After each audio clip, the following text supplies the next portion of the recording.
Hello मेरे प्यारे बच्चों, आप कैसे हो। Welcome back to my channel. मैं हूं खैरुल और आज हम लोग इस लेसन में बात करेंगे thermal properties of matter and calorimetry के बारे में बात करेंगे। यहाँ पे जो थर्मल एक्सपेंशन है, कैलोरीमेट्री है, वगैरह वगैरह हम यहाँ पे डिस्कस करने वाले हैं। इसमें जो प्रीवियस ईयर में आया हुआ है जेईई नीट में, वो सारे कॉन्सेप्ट को यहाँ पे लिया गया है एवं आने वाले सालों में वैसा ही कॉन्सेप्ट आपको पूछा जाएगा। तो मैं आपको हाईली रिकमेंड करता हूँ कि ये लेसन आपको पूरा एंड तक देखना है और इसमें 40 टू 45 मिनट्स के अंदर ये दोनों चैप्टर मैं कंप्लीट करा दूंगा। जो थर्मल एक्सपेंशन एंड कैलोरीमेट्री बहुत छोटा छोटा चैप्टर वैसे भी है, और लेकिन इसके ऊपर क्वेश्चन पूछा जाता है बच्चों। अगर थर्मल फिजिक्स का दूसरा लेसन आप देखना चाहते हो, बाकी लेसन सब देखना चाहते हो, जैसे केटीजी हो गया एंड थर्मोडायनेमिक्स, तो आई बटन क्लिक करके आप उसको देख सकते हो। मेरा रैपिड रिवीजन कोर्सेज जो आपके लिए मैंने बनाया है वो स्पेशली इस साल का जो जेई एंड नीट 2020 के बच्चे हैं उनके लिए बनाया है। बहुत ही जल्दी आपको रिवाइज करा देता हूं और सारे कॉन्सेप्ट प्रीवियस ईयर में आया हुआ और आगे आने वाला क्वेश्चन से ही इसको डिराइव किया जा रहा है ना। एंड तक इस वीडियो को देखिएगा। अगर वीडियो पसंद आ जाए तो लाइक करिएगा, शेयर करिए अपने वो दोस्तों के साथ जो इस बार जेईई नीट दे रहा है, और सब्सक्राइब करने ना भूलिएगा। और सब्सक्राइब करते वक्त ना ऑल नोटिफिकेशन क्लिक करिएगा ताकि मेरा जितना भी कोर्सेस अपलोड करता हूँ सारे का नोटिफिकेशन आपको मिल जाए। तो चलिए शुरू करते हैं।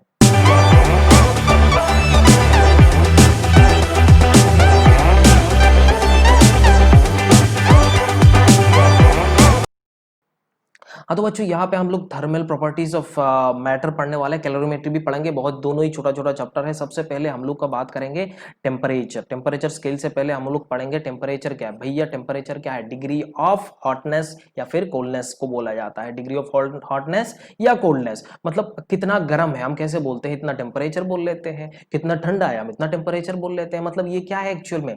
एक मेजर डिग्री ऑफ हॉटनेस या फिर कोल्डनेस को बोलते हैं। लेकिन इसको मेजर करना है, बट हमने थर्मोमीटर से मेजर कर लिया है वगैरह वगैरह। बहुत टाइप का थर्मोमीटर होता है, लेकिन हम वो सारे चीज हम यहाँ पे डिस्कस नहीं करने वाले हैं बच्चों। तो इंपॉर्टेंट है आपका टेम्परेचर स्केल। यहाँ पे बहुत सारे टेम्परेचर स्केल्स है। जो मेजर टेम्परेचर स्केल्स है वो 4 टेम्परेचर स्केल्स है। जैसे हो गया आपका एक सेल्सियस स्केल, दूसरा हो गया Kelvin scale, Fahrenheit scale and Reaumur scale. अब यहाँ पे ये दोनों स्केल का, ये जो मैंने चारों स्केल बोला, इसमें 2 पॉइंट का जरूरत होता है। मान लो एक आइस पॉइंट या फिर अब फ्रीजिंग पॉइंट बोला जाता है, और दूसरा होता है वेपर पॉइंट या फिर आप बोल सकते हो बॉइलिंग पॉइंट। ये दोनों पॉइंट हमें चाहिए होता है। मतलब फ्रीजिंग टेम्परेचर कितना है या बॉइलिंग टेम्परेचर कितना है चारों स्केल का। जैसे हम जानते हैं सेल्सियस स्केल में 0 डिग्री सेल्सियस होता है फ्रीजिंग पॉइंट, एंड इसका होता है 100 डिग्री।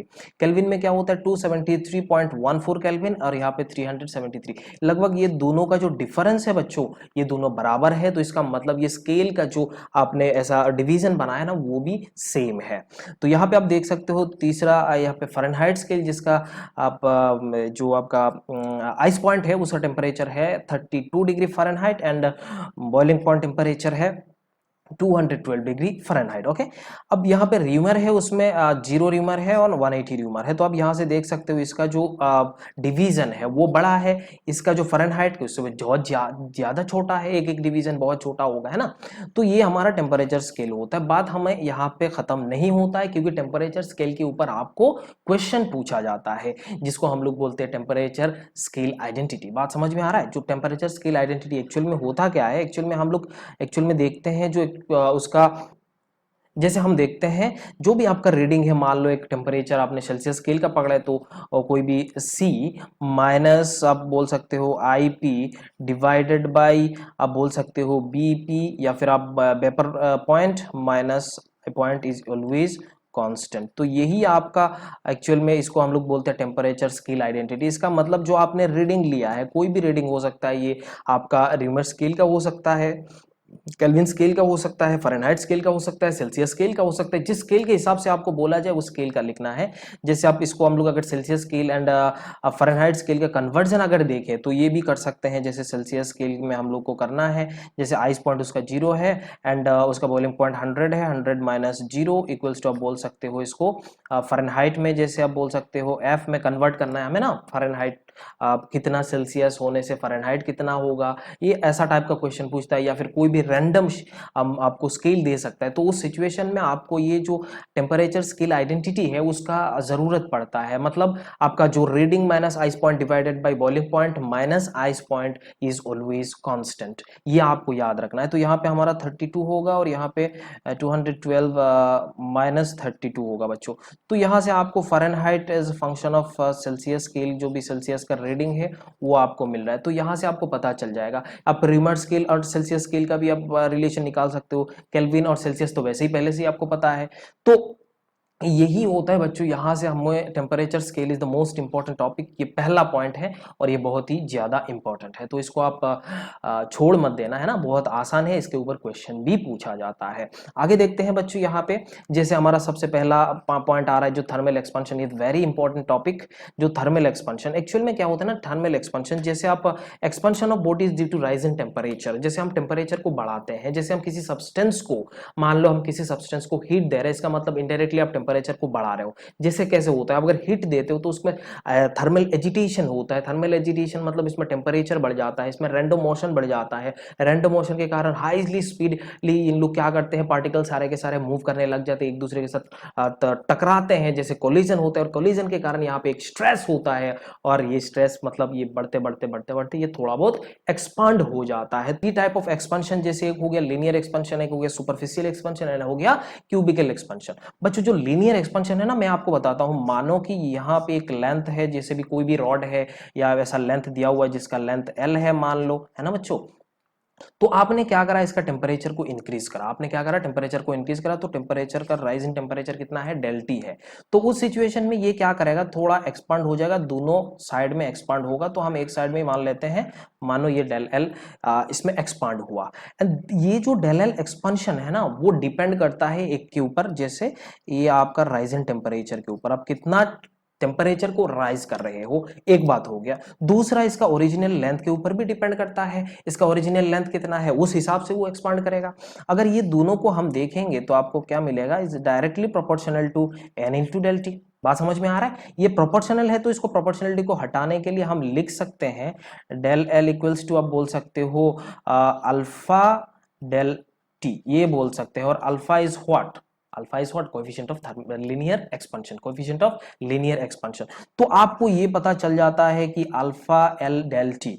अब अगर इसमें अगर फाइनल लेंथ अगर आप लिखना चाहते हो तो final length can be written as जो original length plus del L. बात समझ में आ रहा है कि नहीं। तो इसमें हम ऐसा भी लिख सकते हैं 1 प्लस, यहाँ पे एल को बाहर कर दिए तो ऐसा लिख सकते हैं, और इसको हम लोग क्या बोलते हैं, कोएफिशिएंट ऑफ लीनियर एक्सपेंशन। बच्चों ये आपको ध्यान में रखना है।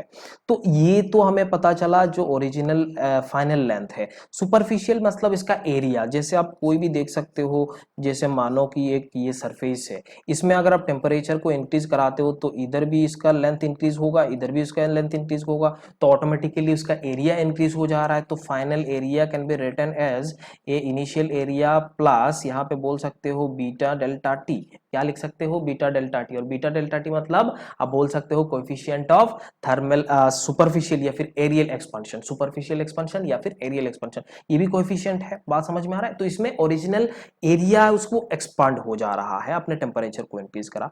जैसे आप यहाँ पे इसको ऐसा भी बोल सकते हो, जैसे आप चेंज इन एरिया को हम क्या बोलते हैं, ऐसा लिख सकते हो A initial beta into del T, ये भी लिख सकते हो, इसमें कोई शक वाली बात नहीं है। लेकिन आपको याद ये होना चाहिए, ये रखना भी चाहिए, आपको ये समझ में आता है। जैसे वॉल्यूम का भी चेंज वैसा ही सेम है, लेकिन वॉल्यूम में ओरिजिनल वॉल्यूम गामा, गामा को हम लोग क्या बोलते हैं, जो cubical expansion, coefficient of cubical expansion. मतलब अगर आप देखोगे, मानो कि एक क्यूबॉइड या फिर एक क्यूब शेप्ड का है, ऐसा टाइप का एक शेप है, तो इसमें क्या होगा, इसका लेंथ इंक्रीज होगा, इसका ब्रेथ इंक्रीज होगा, इसका हाइट भी इंक्रीज होगा, सब कुछ यहाँ पे क्या होते जा रहा है, इंक्रीज होते जा रहा है। तो उस सिचुएशन में हम क्या कर सकते हैं, इसमें ऐसे लिख सकते हैं। तो ये देन फाइनल वॉल्यूम विल भी आप लिख सकते हो बी प्लस, ऐसा लिख सकते हो गामा डेल्टा टी, ये आपका हो जाता है फाइनल वॉल्यूम। बट यहाँ पे मैं आपको एक चीज बताता हूँ, अल्फा बीटा एंड गामा के बीच एक रिलेशन भी है, वो मैं आपको बताने वाला हूँ, इसमें कोई शक वाली बात नहीं है बच्चों।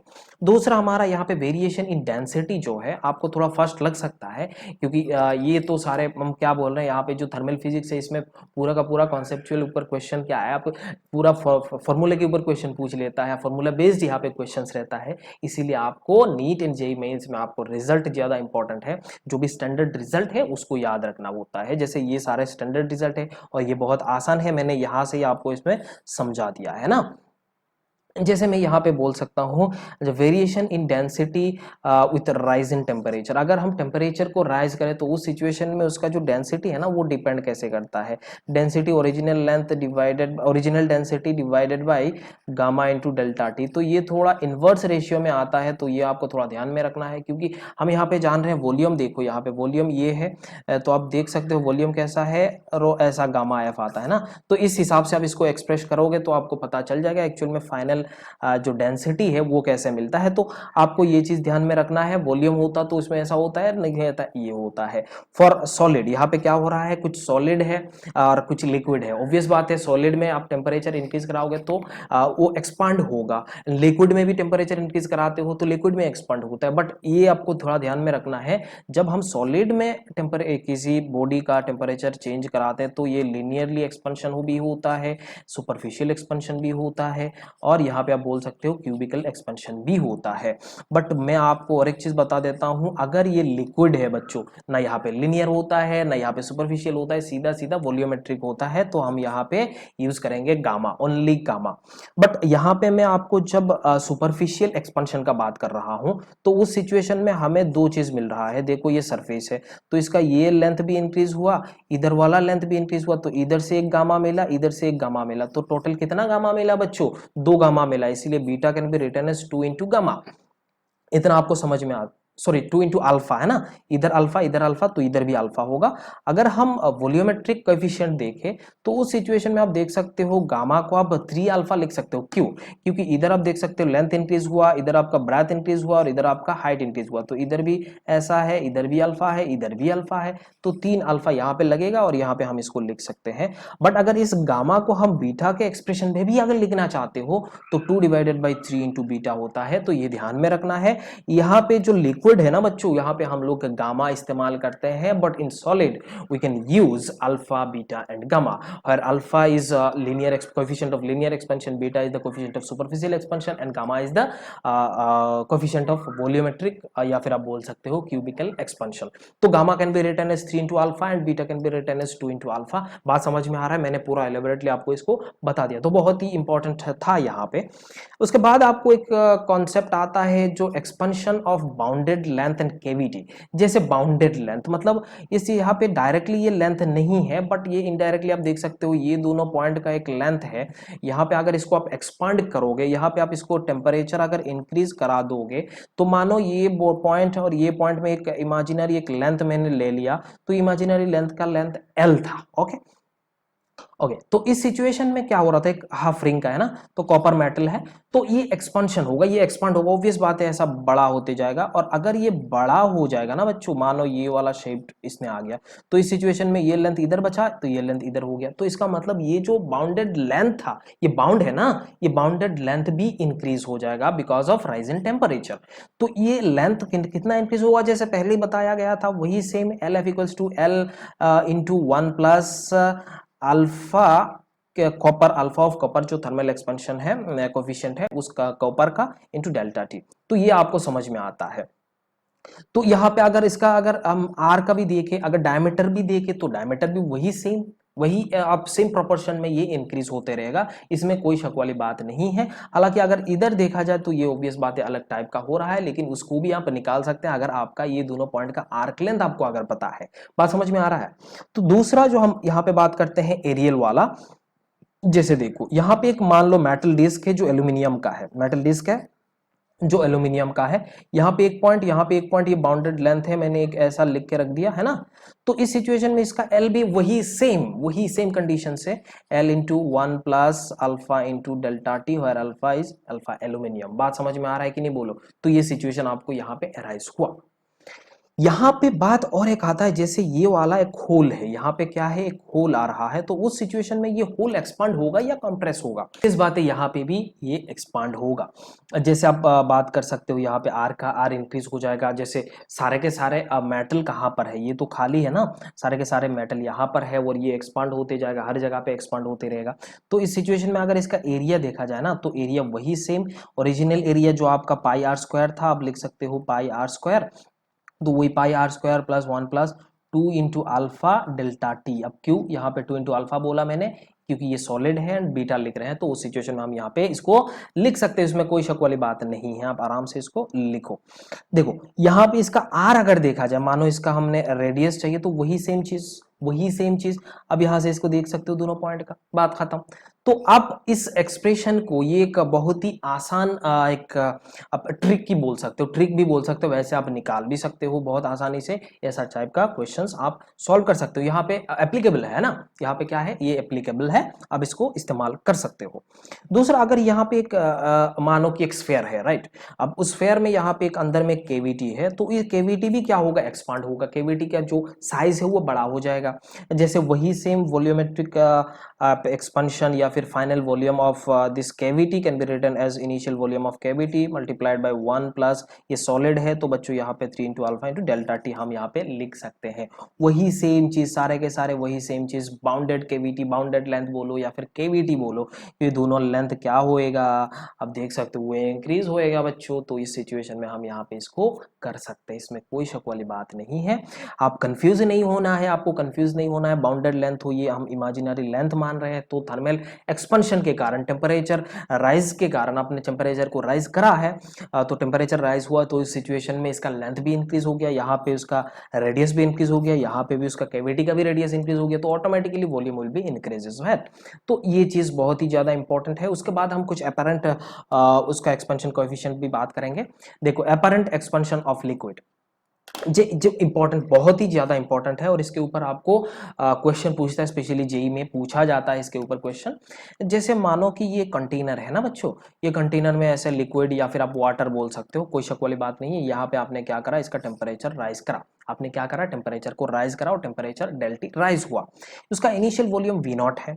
हम जानते हैं कि उसका जो लिक्विड है ना, उसका जो coefficient of liquid thermal expansion, cubical thermal expansion है, वो क्या है, लिक्विड का इज ग्रेटर देन कंटेनर को, क्योंकि कंटेनर एक सॉलिड है और ये लिक्विड है, ऑब्वियस बात है ये ज्यादा होता है, लिक्विड का जो भी एक्सपेंशन कोएफिशिएंट है वो ज्यादा होता है। तो इस सिचुएशन में बच्चों मेरे को आप बता सकते हो, लिक्विड का जो फाइनल वॉल्यूम है वो ज्यादा होगा इससे, है ना, कंटेनर का फाइनल वॉल्यूम से। अरे है कि नहीं बोलो, अरे ये समझ में आया कि नहीं बोलो। मतलब ऑब्वियस बात है, थर्मल एक्सपेंशन लिक्विड का ज्यादा है, तो इस सिचुएशन में आप लिख सकते हो, ये हमने लिक्विड करा तो इसका इनिशियल वॉल्यूम वी नॉट था, और यहाँ पे आप बोल सकते हो अल्फा ये liquid into delta T, or लिख सकते हो कि नहीं बोलो, ये हमने लिखा है। अब कंटेनर का वही सेम, क्योंकि ये दोनों कंटेनर एंड जो लिक्विड का वॉल्यूम तो पहले बराबर था, तो इस सिचुएशन में आप यहाँ से इसको कंटेनर इंटू डेल्टा टी हम लिख सकते हैं। इतना समझ में आया। लेकिन यहाँ पे आप देख सकते हो ये ज्यादा है, ये क्या हो रहा है, ज्यादा है, और हमने लिक्विड को इस कंटेनर का ये सरफेस से पूरा ऐसा पूरा पुट करके रखा है। तो अगर मैं यहाँ पे टेम्परेचर इंक्रीज कराता हूं, तो यहाँ पे क्या होएगा, यहाँ पे हमारा, यहाँ पे लिक्विड ओवरफ्लो होना शुरू हो जाएगा, लिक्विड क्या होएगा, ओवरफ्लो हो जाएगा। अब यहाँ पे आपको पूछता, क्वेश्चन में पूछता है, यहाँ पे इसको हम लोग को वेट थर्मोमीटर भी बोला जाता है, तो ये थर्मोमीटर यहाँ पे निकाल सकते हो, इसमें कोई शक वाली बात नहीं। यहाँ पे इसमें आके गिरेगा और इसके वेट को लेके हम यहाँ पे टेम्परेचर भी निकाल सकते हैं, लेकिन हम उसमें इतना डिटेल में नहीं जाएंगे, है ना। विंग थर्मोमीटर इसको बोला जाता है, कोई बात नहीं। तो हमें चाहिए आपका जो वाटर यहाँ पे ओवरफ्लो हुआ, वो वाटर ओवरफ्लो का वॉल्यूम कितना है। तो सीधी बात है, इसका जो वॉल्यूम ऑफ वाटर, जो फाइनली आपने टेम्परेचर को इंक्रीज करा and the volume of water या फिर वॉल्यूम ऑफ लिक्विड वो इंक्रीज हो गया, वो कंटेनर इंक्रीज हुआ, लेकिन उसमें जगह नहीं बचा, तो सारे के सारे वाटर नीचे गिर गए। वो कितना वाटर नीचे गिरे वो आप निकाल सकते हो कैसे, जैसे ये लिक्विड का जो फाइनल वॉल्यूम माइनस कंटेनर का फाइनल वॉल्यूम कर दो, तो आपको ओवरफ्लो वाला वॉल्यूम मिल जाएगा। जैसे मैं यहाँ पे बोलता हूँ, जैसे liquid final minus container final, that can be written as this V naught is cancelled out, then V naught into gamma L minus gamma C into delta T. तो बच्चों ये आपको पता चल जाता है, अच्छा यहाँ पे तो मैंने करा है कोई बात नहीं, 2 बार कर दिया, आपको समझा दिया। तो ओवरफ्लो वाला जो वॉल्यूम है, ओवरफ्लो वाला वॉल्यूम है वो कितना है आपको ये सीधा अब इसको रट लेना, आपको 2-3 बार आप इसको पहले तो समझ लिए, उसके बाद आपको याद रहना, बी केयरफुल इस रिलेशन के साथ, क्योंकि इसके ऊपर आपको क्वेश्चन बहुत बार पूछा गया है कि वॉल्यूम ऑफ वाटर ओवरफ्लो या फिर वॉल्यूम ऑफ लिक्विड ओवरफ्लो आपको निकालना है। तो आपने ये निकाला final volume minus final volume into जो लिक्विड का एक्सपेंशन कोएफिशिएंट माइनस कंटेनर का expansion coefficient into delta T. तो यहां से आप इसको निकाल सकते हो, और ये मोस्ट इंपॉर्टेंट टॉपिक है बच्चों, ये इसको ध्यान में रखना है, मैं बार बार बोल रहा हूं, इसमें कोई शक वाली बात नहीं है। उसके बाद बच्चों आता है एक दूसरा, जो tension in clamped wire and rod and a rod between walls. जैसे मान सकते हो, जैसे हमने क्या करा, एक वायर को ऐसे क्लैम्प्ड करा 2 फिक्स्ड पॉइंट पे, जैसे हिंज करके रखा यहाँ पे, और यहाँ पे ये एक वायर है, इसको मैं वायर बोल सकता हूँ, जिसका रेडियस r मान सकता हूँ, इसका डायमीटर मैं मान रहा हूँ 2r मैंने डायमीटर माना। ओके, इसका एरिया वगैरह हम निकाल सकते हैं, यहाँ पे area will be pi R square. बच्चों यहाँ पे 2r इसका डायमीटर मैंने लिखा, r नहीं क्योंकि ये वायर है, यहाँ से मैंने लिखा बस, हाँ ठीक है। तो इसका एरिया इतना हो रहा है, इसमें कोई शक वाली बात नहीं है।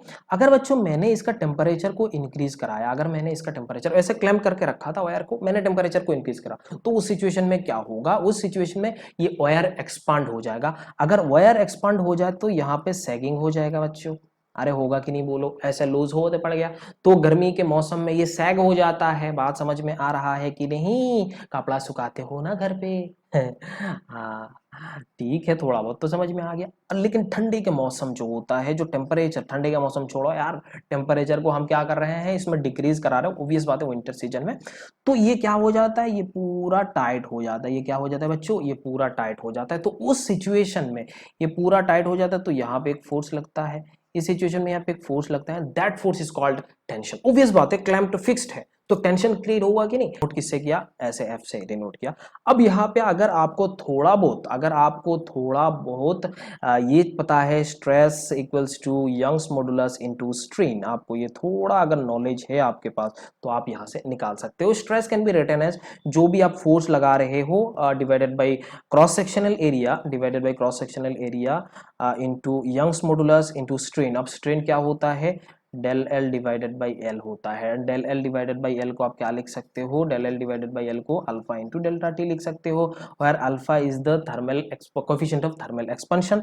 सो यू कैन राइट बच्चों F equals to Y A alpha into del T, ये लिख सकते हो कि नहीं बोलो। तो ये चीज आपको ध्यान में रखना है, और ये आपका दिमाग में भी फिट हो गया। क्यों, क्योंकि हमने stress equals to Young's modulus into strain यही करा। बात समझ में आ रहा है, बस उतना कुछ नहीं करा। Strain means what, change in length divided by original length, तो मैंने यही लिखा, change in length divided by original length. और चेंज इन लेंथ को हम तो यही लिखते हैं ना बच्चों, तो ये डिवाइडेड बाय एल कर देना भाई, ये कैंसिल आउट हो गया। तो ये पता चला आपको, तो यहां से ये मिला। बात समझ में आया, ओके। दूसरा, ये जो हमारा इलास्टेशन है, दूसरा पॉइंट मैं यहाँ पे ले रहा हूं, मानो एक रॉड है, rod between two rigid walls, right. तो इस सिचुएशन में क्या हुआ, इस सिचुएशन में अगर ये एक्सपांड करा, अगर मैं क्या करा, इसको एक्सपांड करा, तो यहाँ पे टेंशन आएगा कि नहीं बोलो। यहाँ पे मैंने टेम्परेचर को इंक्रीज करा तो टेंशन आएगा कि नहीं बोलो, ऑब्वियस बात आएगा। अगर मैं इसका जो टेम्परेचर है उसको डिक्रीज करा दिया, मैंने ऐसे रखा है, सीमेंटिंग वेटिंग नहीं किया, जस्ट फिट करके रखा है, तो उस सिचुएशन में अगर मैंने टेम्परेचर को डिक्रीज कराया, अगर टेम्परेचर को मैंने डिक्रीज कराया, तो ये एक्सपेंशन नहीं हो रहा है, ये कंप्रेस हो जाएगा, कॉन्ट्रैक्ट हो जाएगा कि नहीं बोलो। तो इस सिचुएशन में ये नीचे गिर जाएगा बच्चों, आप समझ में आ रहा है। तो इसमें क्या था, अगर टेम्परेचर आप इंक्रीज कराते हो तो सैग हो जाता है, इसमें कोई टेंशन नहीं आता है। थोड़ा ऑपोजिट है ये वाला, थोड़ा ऑपोजिट है, इसमें टेम्परेचर इंक्रीज कराते हो तो ये एक्सपांड होना चाहता है, इधर इधर फोर्स देता है, तो इस सिचुएशन में एक नॉर्मल रिएक्शन आएगा बच्चों। तो इधर एक नॉर्मल रिएक्शन आ रहा है, दोनों साइड में एक नॉर्मल रिएक्शन आएगा, and that normal reaction you have to calculate. बात समझ में आ रहा है। तो इसका अगर क्रॉस सेक्शनल एरिया में ए ले लेता हूं बच्चों, तो हमें क्या करना है, अगर टेम्परेचर आप इंक्रीज कराते हो तो उस सिचुएशन में नॉर्मल यहाँ पे आएगा, और नॉर्मल हम यहाँ पे बोल सकते हैं normal divided by A equals to Young's modulus. Young's modulus किसका, इसका, और यंग्स मॉडुलस यहाँ पे डिपेंड करता है, हर एक अलग अलग मटेरियल का अलग अलग होता है, एंड आप यहाँ पे बोल सकते हो अल्फा का भी वैल्यू यहाँ पे अलग अलग होता है बच्चों। तो मैंने यहाँ पे क्या करा, Young's modulus into del L, यहाँ पे आप ये से भी लिख सकते हो, इसमें कोई शक वाली बात नहीं है। तो n can be written as, आप देख सकते हो y into A alpha delta T. देखो ये दोनों का जो रिलेशन है, दोनों रिलेशन बराबर है, दोनों रिलेशन क्या है, बराबर है। बट इन वायर जब टेम्परेचर आप इंक्रीज कराते हो तो सैग हो जाता है, इन रॉड जब आप टेम्परेचर को डिक्रीज कराते हो तो उस सिचुएशन में आपको नॉर्मल रिएक्शन आता है। तो दोनों टेंशन हमने निकाल लिया, दोनों नॉर्मल रिएक्शन हमने निकाला, हमें पता चला। ये भी बहुत इंपॉर्टेंट है। जैसे temperature variation in pendulum clock, आप पेंडुलम क्लॉक तो जानते हो ना, पेंडुलम क्लॉक जैसे एक पेंडुलम है, इसका लेंथ एल है, मास एम है, सब कुछ बराबर दिया हुआ है। आपका टाइम पीरियड कितना है, नॉर्मली अगर हम देखा जाए तो टेम्परेचर सिचुएशन में देखा जाए तो आप बोल सकते हो इसका टेम्परेचर है T equals to 2 pi under root L divided by G, यही होता है उसका टाइम पीरियड। बात समझ में आ रहा है। अगर आपने क्या करा, टेम्परेचर को इंक्रीज कराया, अगर आपने क्या करा, टेम्परेचर को इंक्रीज कराया और टेम्परेचर इंक्रीज होते ही इसका लेंथ विल बी इंक्रीजेस। अरे बात समझ में आया कि नहीं, अरे आ रहा है कि नहीं बोलो। तो इसका लेंथ अगर इंक्रीज हो जाएगा, जैसे पहले ऐसा ही होता है, अभी तो बहुत कुछ निकाल लिया, उसको कंपनसेट करा जाता है, गियर सिस्टम आ जाता है, गियर अरेंजमेंट है, तो उस सिचुएशन में इसको कंपनसेट करा जाता है। बट हम अभी यहाँ पे यही पढ़ने वाले हैं जो हमारा देर प्रॉप आ रहा है, बाकी तो और देखा जाएगा, है ना। तो यहाँ पे लेंथ इंक्रीज हो गया, और लेंथ जो इंक्रीज होगा वो final length will be initial length 1 plus alpha into delta T, ये हम जानते हैं। तो यहाँ पे हम इसको पुट करें तो इस सिचुएशन में देखो लेंथ इंक्रीज हो गया तो इसका टाइम पीरियड क्या हो गया, इंक्रीज हो गया बच्चों। इसका टाइम पीरियड क्या हो गया, इंक्रीज हो गया। अगर टाइम पीरियड इंक्रीज होगा तो घड़ी क्या हो जाएगा, स्लो होगा या फास्ट होगा, बोलो। एंड तक ये स्लाइड खत्म होने तक आपको ये बता देना है, मैं बता रहा हूं, आपको बता देना है। देखो यहाँ पे ये हुआ, तो मेरा न्यू टाइम जो है, नया टाइम पीरियड जो है, मैं ये अभी लिख सकता हूँ दिस मच, इसको मैं बाहर कर दिया और ये आपका बचा हुआ है। और ये बायनोमियल एक्सपेंशन से, क्योंकि ये अल्फा जो है ना वो बहुत ही छोटा है, तो बायनोमियल एक्सपेंशन से मैं ये लिख सकता हूँ 1 plus half into alpha delta T. और ये वाला पार्ट को मैं लिख सकता हूँ इनिशियल टाइम। अगर मैं इसको इनिशियल टाइम लिख सकता हूँ तो T N equals to T 1 plus half into alpha delta T. अरे मैं लिख सकता हूँ कि नहीं, तो इधर टी लाओ और फिर टी डिवाइड करो तो आपको ये मिल रहा है T new minus T divided by original T, जो आपका इनिशियल नॉर्मल टेम्परेचर में जब था। तो इसको ग्रेजुएशन टेम्परेचर भी कहा जाता है, मैं आगे डिस्कस करने वाला हूँ, कोई शक वाली बात नहीं है। तो आपका वैल्यू ये आता है, और इसको आप क्या बोलते हैं, फ्रैक्शनल चेंज। इसको क्या बोला जाता है, फ्रैक्शनल चेंज या फ्रैक्शनल स्लो, फ्रैक्शनल फास्ट, ये होते जा रहा है। फ्रैक्शनल जो आपका टाइम पीरियड है उसका चेंज को देखा जा रहा है। तो इस में अगर इसका वैल्यू ये आ रहा है, इसका मतलब इतना सेकंड्स पर सेकंड, इतना सेकंड्स पर सेकंड। इस ऐसे तो ये डायमेंशनलेस ऑब्वियस बात है, यहाँ पे सेकंड है, इसमें इतना इतना सेकंड है। बट फ्रैक्शनल चेंज जो है वो कितना है, इतना सेकंड्स पर सेकंड, मतलब इतना ये स्लो हो सकता है, इतना ये फास्ट भी हो सकता है। अगर आपका ये टेम्परेचर, आपका जो टेम्परेचर है वो आप इंक्रीज करा रहे हो तो उस सिचुएशन में इतना सेकंड आ रहा है, वो क्या होगा, स्लो हो जाएगा, क्योंकि इसका टाइम पीरियड इंक्रीज हो गया। इसका मतलब ये धीरे धीरे चलेगा कि नहीं, बोलो भाई, धीरे धीरे चलेगा। तो इस सिचुएशन में ये घड़ी क्या हो जाएगा, स्लो हो जाएगा। तो मैं ये कह सकता हूं, अगर फास्टनेस या फिर स्लो देखा जाए, अगर फास्ट आप देखना चाहते हो तो आपका जो टेम्परेचर है, जो आपने टेम्परेचर का चेंज करा वो डिक्रीज हो जाए, तो उस सिचुएशन में ये कर सकते हो। तो विंटर सीजन में ना घड़ी थोड़ा फास्ट हो जाता है, इन समर सीजन में आपका क्या होता है, घड़ी थोड़ा स्लो हो जाता है, बिकॉज इसका टाइम पीरियड इंक्रीज हो जाता है। ये आपको थोड़ा बहुत नॉलेज आपको मिल गया। लेकिन आपको क्वेश्चन पूछता है ये वाला कि कितना इतना स्लो हुआ, इतना स्लो, आपको क्वेश्चन भी शायद दे देगा कि इतना सेकंड उसने लॉस किया होगा। तो ये फॉर्मूला से आप इसको निकाल सकते हो। आप मेरे ख्याल से तो आपको थोड़ा बहुत पता ही है। तो क्वेश्चन लगाओ, कोई दिक्कत हो रहा है तो मेरे से पूछ सकते हो, इसमें कोई शक वाली बात नहीं है। प्रीवियस ईयर का क्वेश्चन लगा दो, जेईई का लगाओ, नीट का लगाओ, आपको पता चल जाएगा।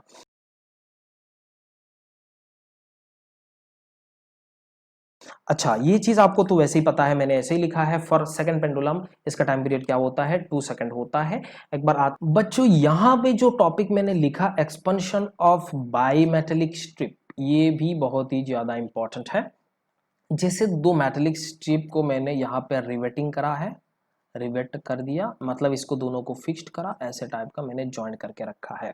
ये मेटल 1 है, ये मेटल 2 है, जिसका अल्फा 1 है, इसका अल्फा 2 है, इसका लेंथ L है, इसका थिकनेस T है, इसका थिकनेस भी T है। यहाँ पे कंडीशन दिया हुआ है alpha is greater than alpha 2, alpha 1 is greater than alpha 2।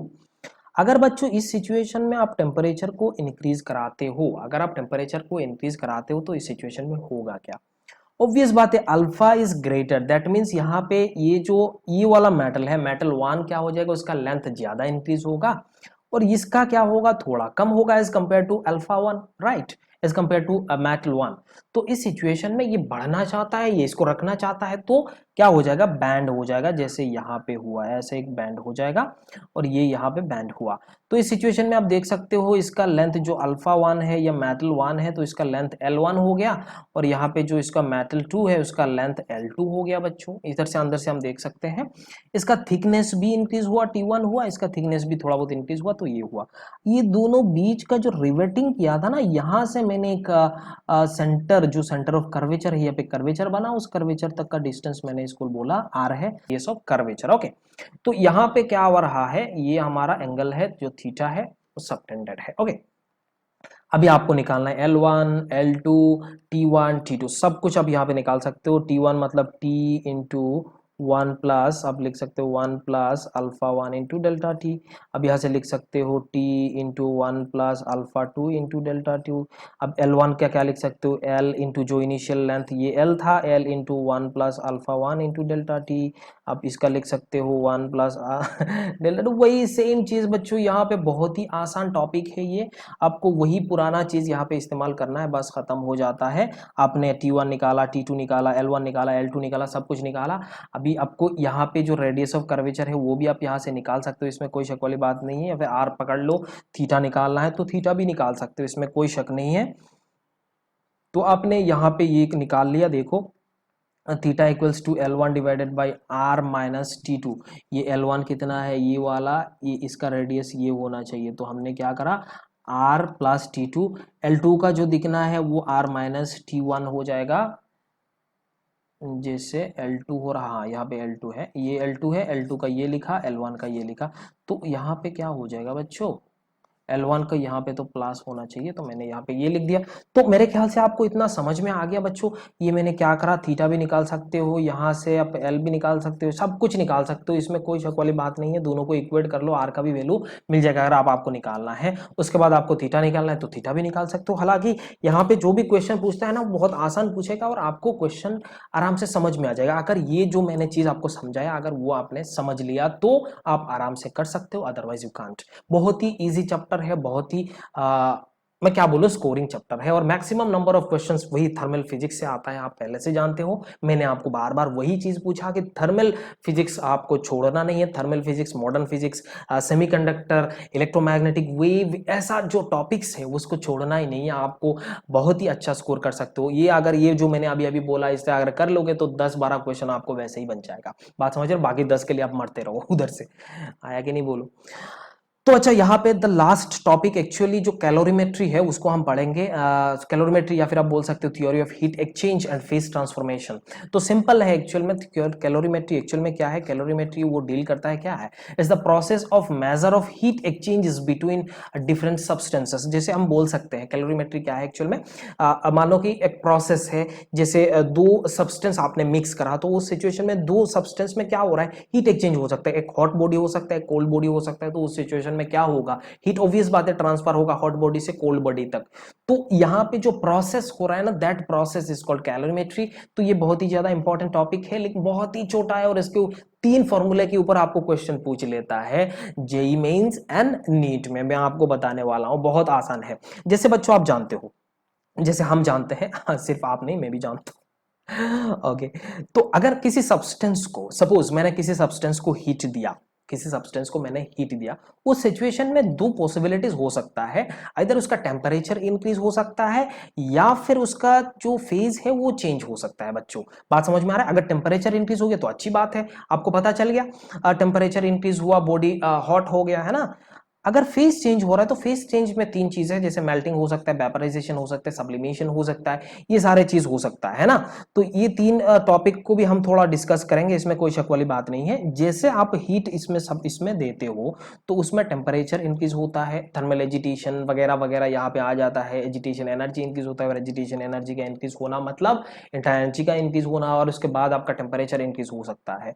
तो दूसरा यहाँ पे फेज चेंज, तो ये दोनों टॉपिक को हम अच्छे से से डील करते हैं, जैसे आपका टेम्परेचर इंक्रीज हुआ तो उस सिचुएशन में जो आप हीट सप्लाई करते हो वो एक्चुअल में कितना है। एक कांस्टेंट आप जानते हो जिसका नाम है स्पेसिफिक हीट, जिसका नाम है स्पेसिफिक हीट। आपको मैंने पहले भी बोला था, जैसे केटीजी में हमने पढ़ा था, स्पेसिफिक हीट मतलब क्या है। जैसे हम बोल सकते हैं specific heat means what, specific means is amount of heat required to raise the temperature of unit mass of substance of 1 degree Celsius. तो 1 डिग्री सेल्सियस को इंक्रीज कराने में आपको जितना हीट का जरूरत होता है उस हीट को ही हम स्पेसिफिक हीट बोलते हैं, लेकिन यूनिट मास होना चाहिए। ओके, तो अगर टोटल हीट आप यहाँ पे निकालना चाहते हो तो टोटल मास आप लगाओगे, स्पेसिफिक हीट के साथ आप टोटल मास हो गया कितना मास है और कितना आपने टेम्परेचर इंक्रीज कराया, तो ये कराते हो तो आपको हीट का वैल्यू मिल जाता है और इसको हम लोग ms डेल्टा टी, और इसको स्पेसिफिक हीट जब आपका टेम्परेचर इंक्रीज होगा या डिक्रीज होगा उस सिचुएशन में। लेकिन अब यहाँ पे अगर फेज चेंज हो रहा है तो फेज चेंज में जो हीट लगता है उसको हम लोग बोलते हैं लेटेंट हीट। जैसे मतलब सॉलिड था, टेम्परेचर चेंज नहीं हुआ, सॉलिड से लिक्विड कन्वर्ट हो रहा है तो फेज चेंज हो रहा है कि नहीं, बोलो। आइस से यहाँ पे लिक्विड बन रहा है तो फेज चेंज हो रहा है, तो उस सिचुएशन में लेटेंट हीट चाहिए होता। लिक्विड से वेपर हो रहा है तो उस सिचुएशन में भी आपको क्या चाहिए, लेटेंट हीट का जरूरत पड़ता है। तो ये लेटेंट हीट एक्चुअली दो टाइप का होता है, एक होता है एलएफ और दूसरा एलवी होता है और दूसरा होता है एलएफ। एलवी इज वेपराइजेशन होता है, उसका एनर्जी अगर देखा जाए तो हीट जो रिक्वायर्ड है वो क्या है, m इंटू एल वी, और इसमें जो आपका फ्यूजन में जो आपको हीट चाहिए वो होता है उसको हम लोग क्या बोलते हैं, m इंटू एल एफ। बात समझ में आ रहा है। तो लेटेंट हीट ऑफ फ्यूजन और यहाँ पे लेटेंट हीट ऑफ वेपराइजेशन बोलते हैं। अब यहाँ पे वेपराइजेशन है ना बच्चों, तो ये एक्चुअल में क्या है, दो टाइप का होता है, एक होता है बॉइलिंग और दूसरा होता है इवापोरेशन। अब यहाँ पे इवापोरेशन और बॉइलिंग में थोड़ा अंतर है बच्चों। जैसे इवापोरेशन मतलब इवापोरेशन होता है एवरी टेम्परेचर में। जैसे आप कपड़े को सुखाते हो, जैसे वो भीगा हुआ कपड़े को आप सुखा देते हो तो उस सिचुएशन में पानी सब गायब हो जाता है, क्या हो गया, सारे के सारे इवापोरेट होके निकल गया। बात समझ में आ रहा है। तो मान लो किसी अपने गर्म चीज को आपने रखा है, भीगा हुआ रखे हो, तो उस सिचुएशन में ये इवापोरेट हो रहा है, तो मतलब सारे के सारे पानी निकल जाता है। तो इस सिचुएशन में आप बोल सकते हो कि इवापोरेशन जो है वो it takes place at every temperature, but boiling जो है ना वो बॉइलिंग पॉइंट पे होता है। वो कहाँ पे होता है, बॉइलिंग पॉइंट पे होता है। तो उस सिचुएशन में थोड़ा ध्यान में रखना है। और बॉइलिंग को भी हम ऐसे बोल सकते हैं मैक्सिमम रेट ऑफ इवापोरेशन, क्या बोल सकते हैं इसको, मैक्सिमम रेट ऑफ इवापोरेशन। और उसमें जो भी दोनों में ही आपको बॉइलिंग पॉइंट बोलो या फिर इवापोरेशन में भी बोलो, इवापोरेशन कोई भी टेम्परेचर में हो सकता है ना। तो इस सिचुएशन में आपको जो एनर्जी का जरूरत होता है, जो हीट का जरूरत होता है, तो वो तो सीधी बात है mLV होता है। और ये हमारा लेटेंट हीट ऑफ वेपराइजेशन। और यहाँ पे जो भी जितना मास आप यहाँ पे चाहिए है, इतना मास आप यहाँ पे उसमें सब्सटेंस है, उस सब्सटेंस को मल्टीप्लाई कर दोगे तो आपको टोटल हीट मिल जाएगा। तो ये आप बोल सकते हो latent heat of vaporisation. Okay, दूसरा आ रहा है यहाँ पे बच्चों ये फ्यूजन वाला, जैसे फ्रीजिंग वाला बोल सकते हो। इसमें दो टाइप का होता है, एक होता है फ्रीजिंग पॉइंट में और दूसरा होता है हमारा सुपर कूलिंग। जैसे फ्रीजिंग तो आप जानते ही हो, ऐसे 0 डिग्री टेम्परेचर में फ्रीजिंग होता है, जैसे वाटर का बात कर रहे हैं। ये सुपर कूलिंग है ना, सुपर कूलिंग एक्चुअल में 0 से नेगेटिव टेम्परेचर में आप अगर किसी मान लो कि वाटर को रखे हो तो उस सिचुएशन में भी ये पूरा का पूरा फ्रीज नहीं हुआ। बात समझ में आ रहा है, वो फ्रीज नहीं हुआ, तो वैसा टाइप का सिचुएशन को हम लोग क्या बोलते हैं, सुपर कूलिंग बोलते हैं। ऐसा कब हो सकता है बच्चों, जैसे अगर हम बहुत ही ज्यादा टेम्परेचर एट हाई प्रेशर में, सॉरी टेम्परेचर नहीं, एट वेरी हाई प्रेशर में हम क्या करें, उसको पानी डालें और उसमें ऐसा प्रेशर देके उसको बंद करके हम डीप फ्रीजर में रख दिए सपोज, तो उस सिचुएशन में आपको देखने को क्या मिलेगा, ये पूरा का पूरा पानी फ्रीज नहीं हुआ, उसमें लिक्विड है। अगर आप उसको बाहर करके थोड़ा ऐसे थोड़ा उसको जो उसका ओपनर है उसको थोड़ा खोल दोगे ना, तो उस सिचुएशन में ये फ्रीज हो जाएगा। बात समझ में आ रहा है। तो इस चीज को हम लोग सुपर कूलिंग बोलते हैं। जैसे निगेटिव टेम्परेचर में भी ये पूरा का पूरा आइस नहीं बन रहा है, तो ये आप देख सकते हो आराम से। लेकिन बच्चों मैं आपको बता देता हूं, ये दोनों टॉपिक से आपको क्वेश्चन रेयरली पूछता है, इवापोरेशन एंड सुपर कूलिंग। आपको जेई एंड नीट के बारे में बात कर रहा हूँ, जेई मेन एंड नीट के बारे में बात कर रहा हूँ। तो इस सिचुएशन में आपको क्वेश्चन रेयरली पूछता है, आपको पूछता है बॉइलिंग पॉइंट एंड फ्रीजिंग में, ये दोनों के ऊपर आपको क्वेश्चन पूछ लेता है, बस यहाँ पे खत्म हो जाता है, कैलोरीमेट्री का बात है। लेकिन आपको ये जो मैंने अभी अभी बोला था कि 3 फॉर्मूला है, ये 3 फॉर्मूला से आपको क्वेश्चन पूछता है डिटेल। आपको यही 3 फॉर्मूला आप अच्छे से याद रखना है, अच्छे से ध्यान में रखना है, और कैसे क्वेश्चन को मैनिपुलेट करा जा सकता है उसके ऊपर आपको काम करना है, बस आपका काम खत्म हो गया। बात समझ में आ रहा है। तो रिवीजन हो गया, कैलोरीमेट्री 3 प्रॉब्लम्स है, 3 क्वेश्चन है, 3 टाइप का है। जैसे एक हो गया वेपराइजेशन, एक हो गया आपका जो भी फ्रीजिंग है फ्यूजन वाला, और दूसरा हो गया आपका जो टेम्परेचर इंक्रीज वाला। ये तीनों फॉर्मूला को आप रट लो, काम हो गया। लेकिन यहाँ पे मैं कुछ और चीज बताता हूं, जैसे यहाँ पे देखो टेम्परेचर का चेंज। विथ टाइम में एक ग्राफ बनाया। जैसे मानो कि यहाँ पे हमारा नेगेटिव टेम्परेचर है, नेगेटिव टेम्परेचर कोई भी हो सकता है, -T°C हम बोल लो, माइनस हम कुछ भी बोल सकते हैं ना, तो ये -T°। आपने क्या करा, टेम्परेचर यहाँ पे हीट प्रोवाइड करा, तो उस सिचुएशन में इसका टेम्परेचर थोड़ा इंक्रीज हुआ। तो आप देख सकते हो यहाँ पे टेम्परेचर इसका इंक्रीज हुआ, और हीट सप्लाई जो है वो आप लिख सकते हो यहाँ पे MS∆T, और ये S क्या है, यहाँ पे आइस है, आइस का स्पेसिफिकेट, क्योंकि यहाँ पे क्या बनेगा, ये आइस ही रहेगा ना बच्चों। तो ये हुआ 0 डिग्री टेम्परेचर। अब यहाँ पे आपने हीट दिया, तो इस सिचुएशन में ये टेम्परेचर को इंक्रीज नहीं कराएगा, यहाँ पे इसने फेज चेंज कराया, क्या कराया, यहाँ पे इसने फेज चेंज कराया, और ये 0 डिग्री में था। तो इस सिचुएशन में अगर आपको हीट चाहिए तो कितना होगा, MLF होगा, जिसको लेटेंट हीट ऑफ फ्यूजन आप बोल सकते हो गया इतना। दूसरा, अब यहाँ पे इसके बाद आपने यहाँ पे हीट को सप्लाई करा, तो हीट यहाँ पे सप्लाई करते वक्त यहाँ पे टेम्परेचर इंक्रीज हुआ, तो ये हीट का वैल्यू क्या हो जाएगा, MS ऑफ वाटर, यहाँ पे आपने क्या करा, वाटर इंटू ∆T यहाँ पे हुआ। अब यहाँ पे वाटर में कन्वर्ट, क्योंकि इस यहाँ से इस पॉइंट पे ये वाटर बन गया, और फिर ये वाटर का टेम्परेचर आपने इंक्रीज करा, तो इंक्रीज करते करते 100 डिग्री सेल्सियस में पहुंचा सपोज, तो उस सिचुएशन में यहाँ पे जो हीट आपने सप्लाई करा वो कितना है, MS∆T। ओके, अब यहाँ पे लिक्विड बना हुआ, यहाँ पे इस सिचुएशन में लिक्विड है, बट अगर आप थोड़ा और हीट दे दोगे तो उस सिचुएशन में आप दे सकते हो M∆LV, जिसको आप लोग लेटेंट हीट ऑफ वेपराइजेशन कह रहे हो। तो उस सिचुएशन में उसका जो फेज है वो चेंज हो रहा है, लिक्विड से वो वेपर बन रहा है, तो इसमें क्या हो गया, वेपर बना। तो इसमें आप लिख सकते हो ये लिक्विड, आपने लिक्विड से वेपर करा, तो इसमें हीट सप्लाई करा इतना, जो जिसको हम लोग बोल रहे हैं वेपराइजेशन, हीट वेपराइजेशन वाला। उसके बाद आप अगर इसका टेम्परेचर इंक्रीज कराओगे तो हाँ, यहाँ पे आप हीट सप्लाई करोगे तो उस चीज में टेम्परेचर इंक्रीज हो सकता है, लेकिन वो और क्या, पर तो हो गया, गैसियस तो सिचुएशन में पहुंच गया, वो तो काम खत्म हो गया। ओके, लेकिन यहाँ बच्चों, यहाँ पे आप देख सकते हो इसकी जो स्लोप है वो क्या होते जा रहा है, डिक्रीज होते जा रहा है। जैसे आप देख सकते हो अल्फा इज ग्रेटर देन, ये देन ग्रेटर देन आप बोल सकते हो गामा, ये ऐसा है। तो इसका मतलब आप यहाँ पे देख सकते हो 10 alpha is greater than 10 beta is greater than 10 gamma, ऐसा है कि नहीं बोलो।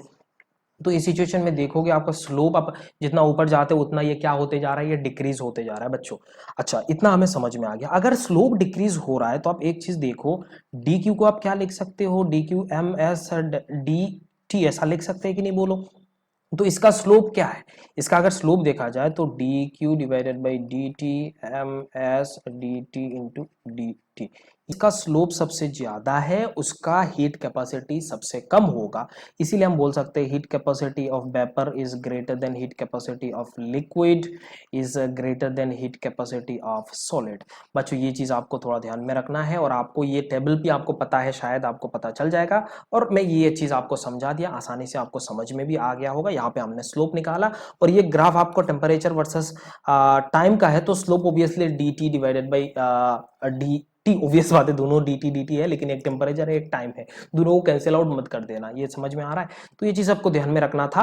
और बात यहाँ पे द लास्ट, जैसे प्रिंसिपल ऑफ कैलोरीमेट्री, जैसे आपने क्या करा, लिक्विड को मिक्स करा, दो सब्सटेंस को मिक्स करा, तो मिक्स करते वक्त यहाँ पे क्या होगा, एक हॉट बॉडी हो गया, एक कोल्ड बॉडी हो गया। तो हॉट बॉडी से कोल्ड बॉडी में क्या होगा, इसमें हीट एक्सचेंज होगा, ऑब्वियस बात है, हीट एक्सचेंज होगा। तो क्या होगा, हॉट बॉडी से जो हीट है या एनर्जी है वो कोल्ड बॉडी में जाएगा।